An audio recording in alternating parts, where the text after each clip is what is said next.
Hi అందరికీ నమస్కారం. ఈ రోజు నేను మీకు ఎక్స్ప్లెయిన్ చేయబోయే సినిమా పేరు హ్యాపీ ఎండ్. ఈ సినిమా మూవీలో స్ట్రీమ్ అవుతుంది. ఈ సినిమా కేవలం పెద్దలకు మాత్రమే, ఎందుకంటే ఈ సినిమాలో అడల్ట్ కంటెంట్ కొంచెం గట్టిగా ఉంటుంది. కానీ ఈ వీడియో మాత్రం అందరికీ.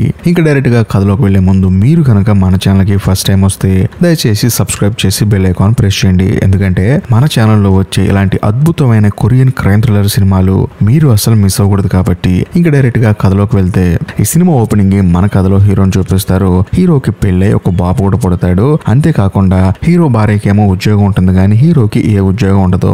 దాంతో తన భార్య ఉద్యోగానికి వెళ్ళిన తర్వాత, అంటే హీరో భార్య మన కథలో హీరోయిన్ అనమాట, హీరోయిన్ ఉద్యోగానికి వెళ్ళిన తర్వాత పిల్లాన్ని తీసుకెళ్లి కేర్ టేకర్ సెంటర్ లో జాయిన్ చేసి మళ్ళీ తాను కూడా ఉద్యోగం కోసం ఆఫీసులని తిరుగుతూ ఉంటాడు. అలా తిరిగిన తర్వాత అంతా అయిపోయిన తర్వాత తన ఫ్రెండ్ కు బుక్ స్టార్ ఉంటుంది అనమాట, అక్కడికి వెళ్ళి రొమాంటిక్ బుక్స్ అని చదువుతూ ఉంటాడు.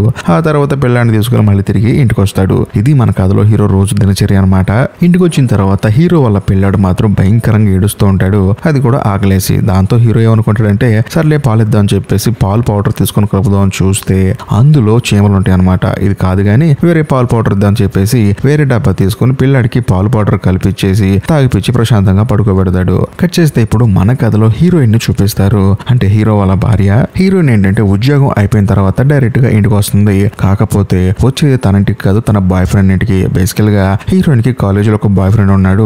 వాడిని పెళ్లి చేసుకోవాలని ట్రై చేసింది, కానీ ఏమైందో ఏమో కానీ తిరిగి హీరోయిన్ పెళ్లి చేసుకుంది. పెళ్లి చేసుకున్న తర్వాత కూడా హీరోయిన్ తన బాయ్ ఫ్రెండ్ తో రిలేషన్ కొనసాగిస్తూ ఉంటుంది. అంతేకాకుండా ఆ బాయ్ ఫ్రెండ్ కూడా హీరోయిన్ ని భయంకరంగా లవ్ చేస్తూ ఉంటాడు. తనతో ఎప్పుడు మీట్ అయినా సరే తనని ఫోటోలు తీసుకుంటూ ఆ ఫోటోస్ అన్ని జ్ఞాపకంగా పెట్టుకొని తనని ఎంతగానో ఇష్టపడుతూ ఉంటాడు. కట్ చేస్తే ఆ రోజు సాయంత్రం హీరోయిన్ వాళ్ళ బాయ్ ఫ్రెండ్ తనని ఇంటి దగ్గర డ్రాప్ చేస్తాడు కారులో. అలా డ్రాప్ చేసి కారు దిగేటప్పుడు కూడా హీరోయిన్ కి ఒక విషయం చెప్తాడు, చూడు ఎంతకాలం ఇలాగా మన ఇద్దరం దొంగతనం కలుసుకుంటాం, దయచేసి మీ ఆయనకి కూడా క్లిక్ చేసేయి, మన ఇద్దరం హ్యాపీగా ఉండొచ్చు అని చెప్పంటంతో హీరోయిన్ కూడా సరే అని చెప్పేసి ఇంటికి వచ్చేస్తుంది. వచ్చిన తర్వాత హీరోయిన్ మాత్రం ఆ విషయం హీరోతో చెప్పకుండా క్యాజువల్ గా పిల్లాన్ని చూసుకుంటూ తన పని తాను చేసుకుంటూ ఉంటుంది. మరోవైపు మన కథలో హీరోకి డౌట్ వచ్చేస్తుంది. అదేంటి ఈ అమ్మాయి ఉద్యోగం 6ంటికి అయిపోతుంది, 6 నుంచి ఇక్కడ రావడానికి ఒక అరగంట పడుతుంది, అయినా రోజు 3 గంటలు లేట్ ఎందుకు పడుతుంది అని చెప్పేసి హీరోకి హీరోయిన్ మీద డౌట్ వస్తుంది. కానీ ఆ డౌట్ ని తన భార్య దగ్గర ఎక్స్ప్రెస్ చేయడు. కట్ చేస్తే మరుసటి రోజు యాజ్ ఇట్ ఈస్ గా హీరోయిన్ తన ఉద్యోగానికి వెళ్ళిపోతుంది. వెళ్ళిన తర్వాత హీరో కూడా తన పిల్లాన్ని కేర్ టేక్ సెంటర్ లో ఇచ్చేసి అక్కడ నుంచి జాబ్ సర్చింగ్ కోసం వెళ్తాడు. అలా వెళ్ళిన తర్వాత భయంకరంగా వర్షం పడుతుంది. సరే బట్టలన్నీ తడిచిపోయినాయి, దీంతో ఇంటర్వ్యూకి వెళ్తా అని చెప్పేసి హీరో డైరెక్ట్ గా తన ఫ్రెండ్ బుక్ షాప్ కి వెళ్ళిపోయి అక్కడ కూర్చొని రొమాంటిక్ నావెల్ చదువుతూ ఉంటాడు. అదే సమయంలో హీరో ఒక షాప్ కి వెళ్ళి కూరగాయలన్నీ కొనుక్కొని తన ఇంటికి తాను అసలు కంట్రిబ్యూట్ చేయలేకపోతున్నానని చెప్పేసి తన భార్య వచ్చేలోపు అన్ని పనులు చేయాలని చెప్పేసి ఇంట్లో ఉన్న ప్రతి ఒక్క పనిని హీరో చేసేస్తాడు. హీరోయిన్ ఇంటికి వచ్చిన తర్వాత తన భార్యతో నవ్వుతూ మాట్లాడుతూ ఉంటాడు. ఆ తర్వాత హీరోకు డౌట్ వచ్చేస్తుంది అనమాట. అదేంటంటే ఇంట్లో ఒక ల్యాండ్ లైన్ ఫోన్ ఉంటుంది, ఆ ఫోన్ కి ప్రద్దాకలు ఫోన్ వస్తుంది. అది హీరో ఎత్తినప్పుడు ఆ ఫోన్ ఎవరు మాట్లాడరో, దాంతో హీరోకి డౌట్ వచ్చేస్తుంది. ఒకవేళ నా భార్యకి ఏమైనా ఎఫ్ఐఆర్ ఉందని చెప్పేసి అనుకుంటాడు, కానీ ఆ విషయాన్ని మాత్రం తన భార్యతో చెప్పడు. ఎందుకంటే తన భార్యకి ఉద్యోగం ఉంది, పాప మానవుడికి లేదు కాబట్టి. కట్ చేస్తే మరుసటి రోజు ఉదయాన్నే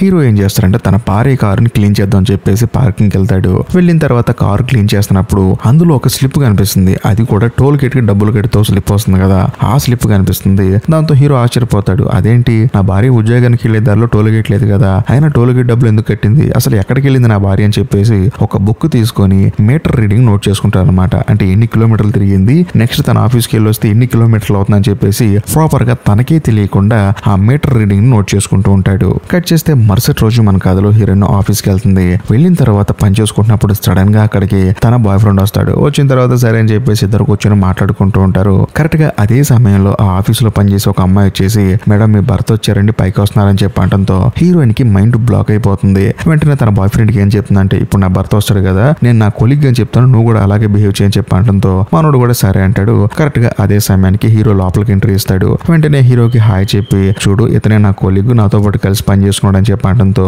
హీరో కూడా సరే అని చెప్పేసి హీరోయిన్ వాళ్ళ బాయ్ ఫ్రెండ్ కి సెకండ్ ఇస్తాడు. అంతేకాకుండా మీరు కూడా రావచ్చు కదా మాతో పాటు డిన్నర్ అని చెప్పంటంతో లేదు సార్ నాకు కొంచెం పని ఉందని చెప్పేసి హీరోయిన్ వాళ్ళ బాయ్ ఫ్రెండ్ హీరోయిన్ వైపు కోపంగా చూసి అక్కడి నుంచి వెళ్ళిపోతాడు. ఆ తర్వాత హీరో హీరోయిన్ తీసుకున్న కారులో వెళ్తూ ఉంటాడు. అలా వెళ్ళేటప్పుడు హీరోయిన్ ఏముంటుందంటే చూడండి నాకు కొంచెం పని ఉందండి, నేను ఆ పని మర్చిపోయాను, వెళ్ళి ఆ పని పూర్తి చేసుకుని మళ్ళీ ఇంటికి వస్తానని చెప్పంటంతో హీరో కూడా సరే అని చెప్పేసి కారు అక్కడ ఆపేస్తాడు. దాంతో హీరోయిన్ కారు దిగుతుంది. కారు దిగిన తర్వాత డైరెక్ట్ గా హీరోయిన్ తన బాయ్ ఫ్రెండ్ ఇంటికి వస్తుంది. వచ్చిన తర్వాత డోర్ కొడుతుంది అనమాట.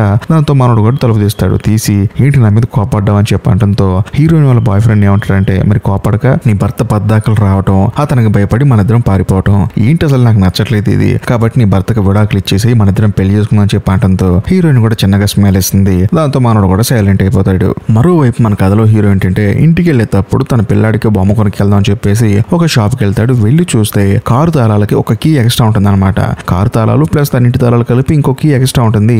ఈ కీ ఏంటని చెప్పి చూస్తూ ఉంటాడు. కొరియాలో ఏంటంటే ఏ తాళం మీదైనా సరే ఆ ఇంటి అడ్రస్ రాసి ఉంటుంది, ఆ ఇంటి నెంబర్ కూడా రాసి ఉంటుంది. దాంతో హీరోకి డౌట్ వచ్చేస్తుంది ఈ తాళం ఎవరిది అని చెప్పేసి. మరోవైపు హీరో ఇంటికి వచ్చిన తర్వాత ఆ కారు రీడింగ్ చూస్తాడనమాట. ఇంటి దగ్గర నుంచి ఆఫీస్కి వెళ్ళడానికి, ఆఫీస్ దగ్గర నుంచి ఇంటికి రావడానికి ఒక డిస్టెన్స్ ఉంటుంది, కానీ అంతకన్నా ఎక్కువ డిస్టెన్స్ హీరోయిన్ ఈ కారులో వెళ్ళింది. దాంతో హీరోకి డౌట్ ఇంకా ఎక్కువైపోయి ఆ డిస్టెన్స్ కూడా నోట్ చేసుకుంటాడు. కట్ చేస్తే మరుసటి రోజు హీరోయిన్ యాజ్ ఇట్ ఈస్ గా ఉద్యోగానికి వెళ్ళిపోతుంది. కాకపోతే హీరో ఏం చేస్తాడంటే ఆ కార్ కీస్ లో కీ ఎక్స్ట్రా ఉంది కదా, ఆ కీ తీసుకొని డైరెక్ట్ గా ఆ అడ్రస్ కి వెళ్తాడు. వెళ్ళిన తర్వాత ఆ ఇంటి డోర్ ఓపెన్ చేస్తాడు. ఆ ఇల్లు ఎవరిదో కాదు, హీరోయిన్ వాళ్ళ బాయ్ ఫ్రెండ్ అనమాట. హీరోయిన్ వాళ్ళ బాయ్ ఫ్రెండ్ ఏంటంటే తనకి ఎక్స్ట్రా కీ ఇచ్చాడు అనమాట, నేను లేనప్పుడు కూడా నువ్వు వెళ్ళొచ్చు అని చెప్పేసి. కాకపోతే హీరో ఆ ఇంట్లోకి వెళ్ళిన తర్వాత హీరోకి మైండ్ బ్లాక్ అయ్యే ఒక విషయం తెలుస్తుంది. అదేంటంటే ఆ ఇంటి నిండా హీరోయిన్ ఫోటోలు ఉంటాయి. అంతేకాకుండా తన బాయ్ ఫ్రెండ్ తో కలిసి దిగిన ఫోటోస్ ఉంటాయి. మనోడికి ఏంటంటే హీరోయిన్ తన ఇంటికి ఎప్పుడు వచ్చినా సరే ఫోటోస్ తీయడం అలవాటు, వాటిని ఇంట్లో పెట్టుకోవడం అలవాటు. అవి చూసి హీరో ఆశ్చర్యపోతాడు. ఇక్కడ ఇంకో మైండ్ బ్లాక్ అయ్యే విషయం ఏంటంటే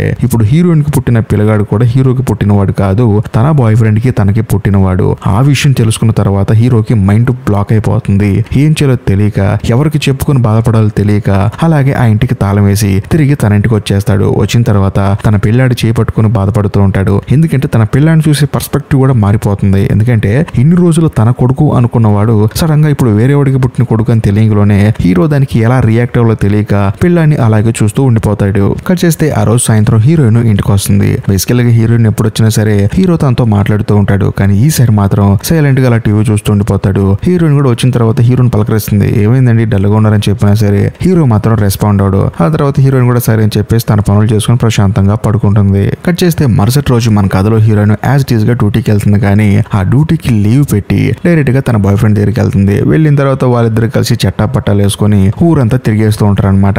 అంతేకాకుండా హీరోయిన్ వాళ్ళ బాయ్ ఫ్రెండ్ మళ్ళీ అంటాడు, నీ భర్తకు విడాకులు ఇచ్చేసి వచ్చేసేయి, నేను మన పిల్లాన్ని నిన్ను బాగా చూసుకుంటానని చెప్పి అనడంతో హీరోయిన్ తన మీద కోపడుతుంది. నీకంత సామాన్యంగా ఉందా ఆ విషయం డైరెక్ట్ గా నా భర్తతో చెప్పడానికి, దానికి ఎంత ధైర్యం కావాలో తెలుసా అని చెప్పేసి తాను కోపంగా అక్కడ నుంచి వచ్చేస్తుంటుంది అనమాట. ఎందుకంటే హీరోయిన్ కి ఈ లైఫ్ నచ్చింది. పొద్దున పూట భర్తతో ప్రశాంతంగా పిల్లాడితో హ్యాపీగా డ్యూటీకి వెళ్ళడం, సాయంత్రం తన బాయ్ ఫ్రెండ్ తో ఇలా గడపడం తనకి హ్యాపీగా ఉందన్నమాట. ఎందుకంటే భర్తతో ఉండి ఉద్యోగం చేసుకుంటూ ఒక రెస్పెక్ట్ ఉంటుంది సమాజంలో. అంతేకాకుండా తన బాయ్ ఫ్రెండ్ తో ఉంటే ప్రశాంతంగా ఉంటుంది.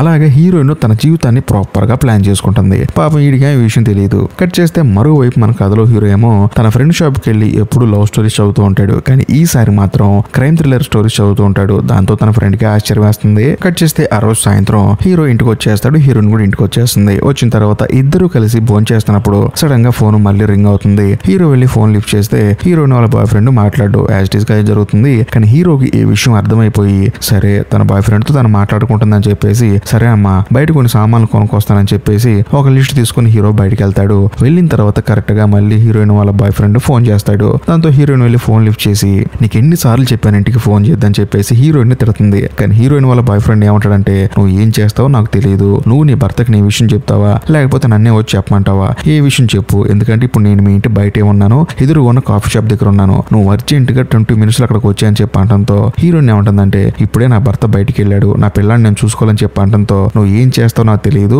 మీ ఇంటికి ఆపోజిట్ లో ఉన్న కాఫీ షాప్ లో కూర్చున్నా రా అని చెప్పి అంటంతో హీరోయిన్ కూడా సరే అని చెప్పేసి ఫోన్ కట్ చేస్తుంది. ఆ తర్వాత పిల్లాడికి పాలిచ్చి స్లీపింగ్ టాబ్లెట్ ని ఒక ముక్క కట్ చేసి ఆ పాలల్లో కలిపి పిల్లాడికి పాలు తాగిస్తుంది అనమాట. దాంతో హీరోయిన్ వాళ్ళ పిల్లాడు ప్రశాంతంగా నిద్రపోతూ ఉంటాడు. ఆ తర్వాత ఇంటికి లాక్ వేసి తన ఇంటి ఎదురుగా ఉన్న కాఫీ షాప్ లోకి హీరోయిన్ వెళ్తుంది. వెళ్తే అక్కడ హీరోయిన్ వాళ్ళ బాయ్ ఫ్రెండ్ కూర్చుంటాడు. సో వాళ్ళిద్దరి మధ్య ఆర్గ్యుమెంట్ ఎలా జరుగుతూ ఉంటుంది అనమాట. నీ భర్తకు నువ్వు చెప్పబోతే నేను చెప్తానని చెప్పేసి హీరోయిన్ వాళ్ళ బాయ్ ఫ్రెండ్ అంటాడు. హీరోయిన్ ఏమో వద్దంటూ ఉంటుంది. దాంతో హీరోయిన్ వాళ్ళ బాయ్ ఫ్రెండ్ కోపం వచ్చేసి చూడు నీకు పుట్టిన పిల్లాడు కూడా నా వల్లే పుట్టాడు, అంతేకాకుండా నువ్వు ప్రెగ్నెంట్ అయిన తర్వాత నాకు మాట ఇచ్చావు, అదేంటంటే కొన్ని సంవత్సరాల తర్వాత నీ భర్తకు విడాకులు ఇచ్చి ఆ పిల్లాడితో నాతో పాటు వచ్చేస్తానన్నావు, కానీ ఇప్పుడు ఏంటంటే మాట మారుస్తున్నావు, ఎందుకు ఇలా డిలే చేస్తున్నావు చెప్పి అనడంతో హీరోయిన్ మాత్రం సైలెంట్ గా ఉండిపోతుంది. కట్ చేస్తే ఇప్పుడు మన కథలో హీరోయిన్ చూపిస్తారు. హీరో ఏంటంటే బయట షాపింగ్కి వెళ్ళిపోయి తిరిగి ఇంటికి వస్తాడు. వచ్చిన తర్వాత డైరెక్ట్ గా లోపలికి వెళ్ళి చూస్తే పిల్లాడు భయంకరంగా నిద్రపోతూ ఉంటాడు. అదేంటి ఇప్పుడు దాకా ఆడుకున్న పిల్లాడు నిద్రపోవడం అని చెప్పేసి డైనింగ్ టేబుల్ మీద చూస్తే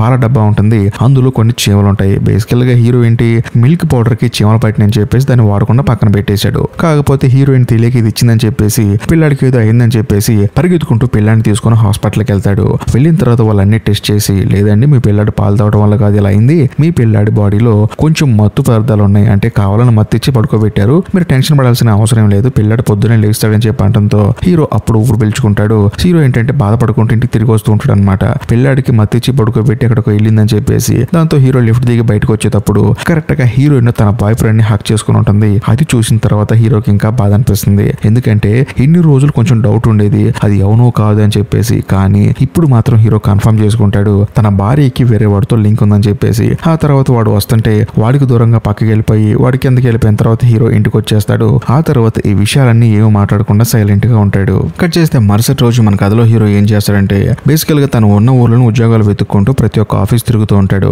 కానీ హీరోయిన్కి ఏం చెప్తాడంటే నాకు పక్క ఊర్లో ఒక ఇంటర్వ్యూ వచ్చింది, నేను రావడానికి సాయంత్రం అవుతుంది కాబట్టి నేను రైల్వే స్టేషన్ దగ్గర డ్రాప్ చేయని చెప్పంటంతో హీరోయిన్ కూడా సరే అని చెప్పేసి హీరోయిన్ ఒక స్టేషన్ దగ్గర డ్రాప్ చేసి తను వేరే ఊర్లటానికి ట్రైన్ ఎక్కేస్తుంది. సో హీరో రావడానికి సాయంత్రం అవుతుంది అనమాట.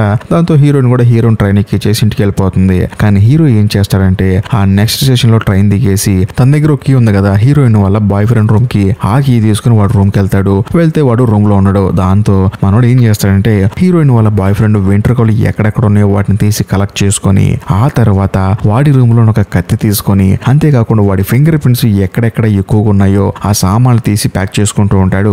మరోవైపు మన కథలో హీరోయిన్ చూపిస్తారు. బేసికల్ గా హీరోయిన్ ఏంటి, హీరో ఊర్లో ఉంటేనే తన బాయ్ ఫ్రెండ్ తో ఎక్కువ తిరుగుతూ ఉంటుంది. అలాంటిది హీరో సాయంత్రానికి వస్తాడని తెలిసినప్పుడు హీరోయిన్ ఉద్యోగానికి ఎందుకు వెళ్తుంది, తన బాయ్ ఫ్రెండ్ తో బయటకు వెళ్ళడానికి ప్రాపర్ గా రెడీ అవుతుంది. తన బాయ్ ఫ్రెండ్ ని కూడా రమ్మని చెప్పింది, అందుకని తన బాయ్ ఫ్రెండ్ రూమ్ లో లేడు. అలా హీరోయిన్ రెడీ అవుతున్నప్పుడు సడన్ గా తనకి మిర్రర్ దగ్గర ఒక ఫోటో కనిపిస్తుంది. ఆ ఫోటో ఏంటంటే హీరోయిన్ ని తన బాయ్ ఫ్రెండ్ పర్సనల్ గా తీసిన ఫోటో అనమాట. దాంతో హీరోయిన్ కి డౌట్ వచ్చేసి ఈ ఫోటో ఎక్కడికి వచ్చిందంటే అని చెప్పేసి తన బాయ్ ఫ్రెండ్ కి తానే ఫోన్ చేస్తుంది. ఎరా నిన్న సాయంత్రం మా ఇంటికి వచ్చావు కదా, వచ్చేటప్పుడు నా ఫోటోలు తీసుకొచ్చావు కదా, అలా ఇంట్లో పడేస్తే ఎలాగా, ఇవి నా భర్త చూస్తే ప్రాబ్లం అయిపోతుందని చెప్పేసి అంటుంది. కానీ వాడేమంటాడంటే నేను తీసుకొస్తాను ఫోటోస్ అని చెప్పి అంటూ ఉంటాడు. దాంతో హీరోయిన్ కి ఏం అర్థం కాదు. సడన్ గా కరెంట్ పోతుంది. కరెంట్ పోయిన తర్వాత ఎవరో హీరోయిన్ గొంతు పట్టుకొని కత్తి తీసుకుని హీరోయిన్ ని అతి భయంకరంగా పొడిచి చంపేస్తారు. అలా పొడిచి చంపింది ఎవరో కాదు మన కథలో హీరోనే. కానీ హీరోయిన్ మాత్రం హీరో చూస్తూ అలాగే ఉండిపోతూ ఉంటుంది. కానీ హీరో మాత్రం హీరోయిన్ ని అతి దారుణంగా చంపేస్తూ ఉంటాడు. ఇన్ని రోజులు తనని మోసం చేసినందుకు, మరీ ముఖ్యంగా పిల్లాడికి మత్తిచ్చేసి తనని పడుకోబెట్టి తన బాయ్ ఫ్రెండ్ దగ్గరికి వెళ్ళినందుకు హీరోకి భయంకరంగా కోపం వచ్చేసి అతి భయంకరంగా తన భార్యని పొడిచి చంపేస్తాడు. ఇక్కడ ఇంకో హైలైట్ విషయం ఏంటంటే హీరోయిన్ ని హీరో పొడిచి చంపేస్తున్నాడు కదా, అప్పుడు హీరోయిన్ భయంకరంగా అరుస్తూ ఉంటుంది. అలా అరిచేటప్పుడు హీరోయిన్ తన బాయ్ ఫ్రెండ్ తో ఫోన్ లో మాట్లాడుతుంది కదా, ఈ సౌండ్లన్నీ తన బాయ్ ఫ్రెండ్ వింటూ ఉంటాడు. మనోడికి అర్థమైపోతుంది మొత్తానికి ఏదో జరుగుతుందని చెప్పేసి. దాంతో మనోడు పరిగెత్తుకుంటూ వస్తూ ఉంటాడు. ఈ గ్యాప్ లో హీరో ఏం చేస్తాడంటే హీరోయిన్ వాళ్ళ బాయ్ ఫ్రెండ్ రూమ్ లోంచి తీసుకొచ్చిన జుట్టు, ఆ తర్వాత తన ఫింగర్ ప్రింట్స్ ఉన్న కొన్ని సామాన్లు తీసుకొచ్చి తన భార్య పక్కన పడేస్తాడు. అంతేకాకుండా తన భార్య బ్లడ్ కారిపోతుంటుంది కదా, ఆ బ్లడ్ ని ఒక క్లాత్ తో తడిపేసుకొని ఆ క్లాత్ ని తీసుకొని హీరో బయటికి పారిపోతాడు. పారిపోయి బయట నుంచి చూస్తూ ఉంటాడు. అదే గ్యాప్ లో హీరోయిన్ వాళ్ళ బాయ్ ఫ్రెండ్ పరిగెత్తుకుంటూ తన రూమ్ కి వెళ్తూ ఉంటాడు. బేసికల్ గా హీరో మెయిన్ ప్లాన్ అది, హీరోయిన్ వాళ్ళ బాయ్ ఫ్రెండ్ తన రూమ్ కి రావాలి, అలా వస్తేనే పోలీసులు వాడిని పట్టుకుంటారని చెప్పేసి హీరో మాస్టర్ ప్లాన్ వేస్తాడు. ఆ తర్వాత డైరెక్ట్ గా హీరోయిన్ వాళ్ళ బాయ్ ఫ్రెండ్ ఇంటికి వెళ్తాడు. ఎందుకంటే వాడు ఎక్కడికి వస్తేనే కదా హీరో ఆ ఇంటికి వెళ్ళి చేయాల్సిన పనులు చేసేది. దాంతో హీరో ఏం చేస్తారంటే డైరెక్ట్ గా హీరోయిన్ వాళ్ళ బాయ్ ఫ్రెండ్ ఇంటికి వెళ్ళి ఇప్పుడు తన బ్లడ్ ఉంది కదా, ఆ బ్లడ్ ని బాత్రూమ్ సింకుల మీద, ఆ తర్వాత వాష్ బేసిన్ మీద అంటించేసి అక్కడి నుంచి తాళం వేసి బయటకు వచ్చేస్తాడు.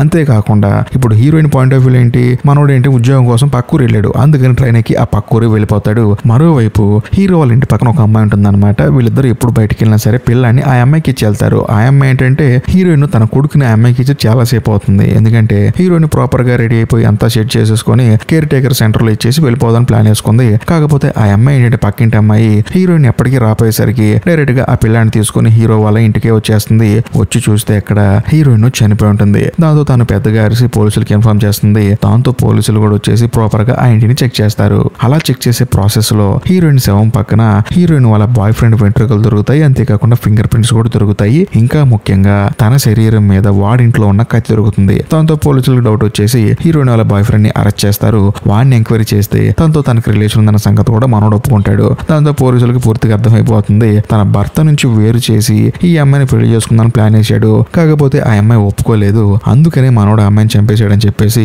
పోలీసులు ప్రాపర్ గా ఎఫ్ఐఆర్ నోట్ చేసుకుంటారు. అలా కొంత సమయం గడిచిన తర్వాత హీరో క్యాజువల్ గా సాయంత్రం ఇంటికి వస్తాడు. ఏమి తెలియనట్టు వచ్చి ఏమైందని చెప్పేసి అడుగుతాడు. పోలీసులు జరిగింది మొత్తం చెప్తారు. దాంతో హీరో ఎంతగానో బాధపడుతూ ఉంటాడు. పొద్దున వెళ్ళేటప్పుడు నా భార్య బాగుందండి, ఇప్పుడు చనిపోయిందని చెప్పేసి తన గుండె పగిలేలా ఏడుస్తూ ఉంటాడు. నా భార్యని ఎవరిని చెప్పాడు వాడిని వదలని చెప్పేసి అరుస్తూ ఉంటాడు. దాంతో పోలీసులు కూడా పాపం హీరోకి ఏం తెలియదని చెప్పేసి నమ్ముతారు. ఆ తర్వాత హీరోయిన్ వాళ్ళ బాయ్ ఫ్రెండ్ ని అరెస్ట్ చేసి మనోడికి శిక్ష కన్ఫర్మ్ చేస్తారు. అంతేకాకుండా హీరోకి ధైర్యం చెప్పి ఇంటికి పంపించేస్తారు. దాంతో హీరో కూడా తన పిల్లాడితో ఇంటికి వస్తాడు. వచ్చిన తర్వాత తనకు బాగా ఆకలేసిందేమో గానీ శుభ్రంగా భోజనం చేస్తాడు, అంటే నూడిల్స్ తింటాడు. ఆ తర్వాత పిల్లాడికి కూడా పాలిచ్చి ప్రశాంతంగా పడుకోబెట్టి తాను ఒక బుక్ తీసుకుని బాత్రూమ్కి వెళ్తాడు. వెళ్లి చూస్తే ఆ బుక్ లో హీరోయిన్ ఫొటోస్ అన్ని ఉంటాయి. అంతేకాకుండా ఒక అగ్గిపెట్టెలో హీరోయిన్ కి హీరోకి పెళ్ళైనప్పుడు హీరోయిన్ కి తొడిగిన రింగ్ కూడా ఉంటుందన్నమాట. అంటే హీరోయిన్ ని చంపేటప్పుడు హీరో ఆ రింగ్ తీసుకుంటాడు అనమాట. ఆ రింగ్ ని చూస్తూ హీరోయిన్ ఫొటోస్ చూస్తూ హీరో బాధపడుతూ ఉంటాడు. ఎందుకంటే హీరోయిన్ ని ఎంత చంపినా సరే, హీరోయిన్ ని ఎంత పెద్ద తప్పు చేసినా సరే హీరోయిన్ అంటే హీరోకి చాలా ఇష్టం. ఎందుకంటే హీరోయిన్ ని ఇష్టపడి మరీ పెళ్లి చేసుకున్నాడు. కానీ హీరోయిన్ మాత్రం వేరే వాడిని ఇష్టపడింది, అది వేరే సంగతి. కానీ హీరోయిన్ ని హీరో చంపినా సరే తనకి ఇప్పటికీ తనంటే చాలా ఇష్టం. అందుకని హీరో ఆ ఫోటోలు చూసి కుళ్ళి కుళ్ళి ఏడుస్తూ ఉంటాడు. ఆ తర్వాత ఆ ఫొటోస్ ని తగలబెట్టేసి అక్కడి నుంచి బయటకు వచ్చేస్తాడు. ఆ తర్వాత నిద్రపోతున్న తన పిల్లాడి దగ్గరకు వచ్చి నీకు నేనున్నానని చెప్పేసి తన పక్కన కూర్చునేలాగా చూస్తూ ఉంటాడు. ఇంతటితో సినిమా అయిపోతుంది. ఇదే హ్యాపీ ఎండింగ్ అన్నమాట. సో మీకు కూడా ఈ సినిమా హ్యాపీగానే ఎండ్ అయింది అనిపిస్తే మాత్రం ఖచ్చితంగా కామెంట్ చేయండి. నాకేమనిపించిందంటే ఈ సినిమాలో గనక హీరో కొంచెం లీడ్ తీసుకొని హీరోయిన్ ని చంపేయకపోతే కొన్ని రోజుల తర్వాత హీరోయిన్ తన బాయ్ ఫ్రెండ్ ఇద్దరు కలిసి ఇలాగే హీరోని చంపేసి వాళ్ళిద్దరు చక్కగా హ్యాపీగా ఉండేవాళ్ళు. కాబట్టి హీరో హీరోయిన్ చంపేయడం 100% కరెక్ట్. మీకు కూడా కరెక్ట్ అనిపిస్తే మాత్రం ఖచ్చితంగా కామెంట్ చేయండి. అంతేకాకుండా ఈ సినిమా నచ్చితే లైక్ చేయండి, షేర్ చేయండి. ఎందుకంటే మీరు లైక్లు షేర్లు చేస్తే మన ఛానల్ కొంచెం రీచ్ వస్తుంది. నాకు కూడా డైలీ వీడియోస్ చేయడం కొంచెం మోటివేషనల్ గా ఉంటుంది. ఇంకా లాస్ట్ అండ్ ఫైనల్ గా నేను మీకు చెప్పొచ్చేది ఏంటంటే ఇప్పటికీ మీరు మన ఛానల్ సబ్స్క్రైబ్ చేసుకోకపోతే దయచేసి సబ్స్క్రైబ్ చేసి బెల్ ఐకాన్ ప్రెస్ చేయండి. ఎందుకంటే మన ఛానల్లో వచ్చే ఇలాంటి అద్భుతమైన క్రైమ్ థ్రిల్లర్ సినిమాలు మీరు అస్సలు మిస్ అవ్వకూడదు. కాబట్టి బాయ్.